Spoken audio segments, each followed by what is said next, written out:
दोस्त, आज मैं एक ऐसे स्टूडेंट के बारे में बताने जा रहा हूँ जिसे सिर्फ और सिर्फ एक गलती की वजह से इसे जिंदगी भर पछताना पड़ा। दोस्त, इनके पिताजी बहुत ही गरीब किसान थे और ये दिन रात एक करके खेतों में काम करके घर को चलाया करते थे। लेकिन ये अपने बेटे को पढ़ा लिखा कर एक सरकारी नौकरी दिलाने का सपना पाल रहे थे। इसलिए इन्होंने अपने बेटे को 12th कंप्लीट होने के बाद से ही पटना में कंपटीशन की तैयारी करने के लिए भेज दिए थे और कंपटीशन के साथ साथ ही बीए पार्ट 1 में इसका एडमिशन भी करवा दिए थे। ये लड़का भी अपने करियर को लेकर बहुत सीरियस था, लेकिन कुछ दिन तैयारी करने के बाद इसे पटना का हवा लग जाता है और लाल पीला हरा के चक्कर में फंस जाता है और टाइम वेस्ट करने लगता है। अब आप तो समझ ही गए होंगे कि मैं क्या कहना चाह रहा हूँ। ये लड़का दरअसल प्यार के चक्कर में पड़ गया था।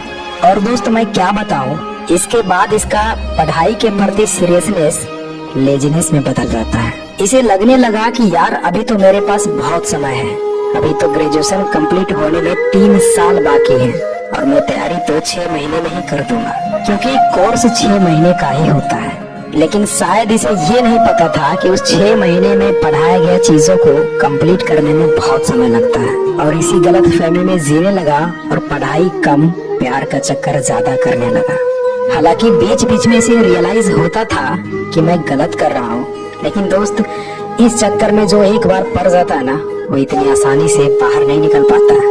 ये जीवन की सच्चाई है, जितना जल्दी समझ लो उतना ही बेहतर होगा। ये लड़का इसी तरह अपने जीवन के 3 साल ऐसे ही बिता दिए और अभी तक ये क्लास का ही चक्कर लगा रहा था।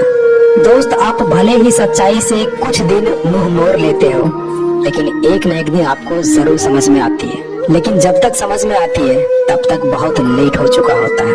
ठीक उसी प्रकार जब इसके साथ में पढ़ने वाला एक दोस्त ग्रेजुएशन कंप्लीट होते ही एसएससी सीजीएल एग्जाम को क्रैक कर लिया और वो सेटल हो गया, तब इसे रियलाइज हुआ कि मैं इन 3 सालों में क्या किया और इसे लगने लगा कि मैंने कितना गलत किया।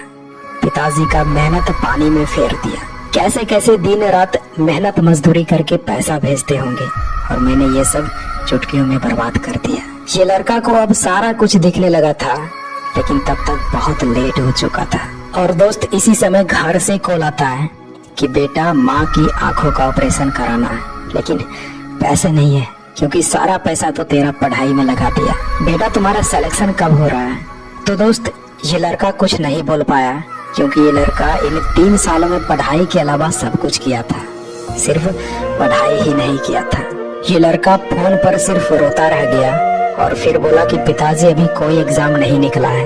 दरअसल मैं गलत रास्ते पे चला गया था, मैं भूल गया था कि मैं यहाँ क्या करने के लिए आया हूँ, मुझे माफ कर दीजिए पिताजी। दोस्त, इतना बात सुनकर इनके पिताजी शॉक्ड हो गए और सोचने लगे कि मैं क्या सोच रहा था और क्या पाया। मैं ये सोच रहा था कि अब दुख की घड़ी बहुत जल्द ही खत्म होगा, लेकिन सारा उम्मीद पे पानी फेर दिया।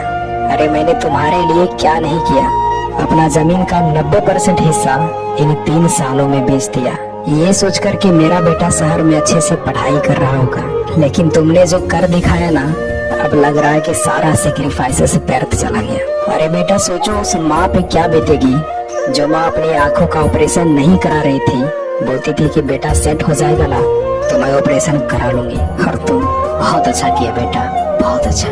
दोस्त, अब इसके पास रोने के सिवा और कुछ नहीं बचा था और मजबूरन इसे प्राइवेट जॉब में 10,000 की नौकरी करना पड़ा और जो सपना इनके माँ बाप ने देखे थे वो केवल सपना ही रह गया। तो दोस्त, अगर आप भी ऐसी गलती कर रहे हो, आप भी पढ़ाई को प्रायोरिटी नहीं दे रहे हो, तो शायद आपका भी एक दिन यही हाल होगा। कर भी है लेकिन बहुत सच है। इसलिए दोस्त, समय रहते खुद में सुधार कर लीजिए, क्योंकि समय के पास इतना वक्त नहीं है कि वो आपको दोबारा समय दे सके।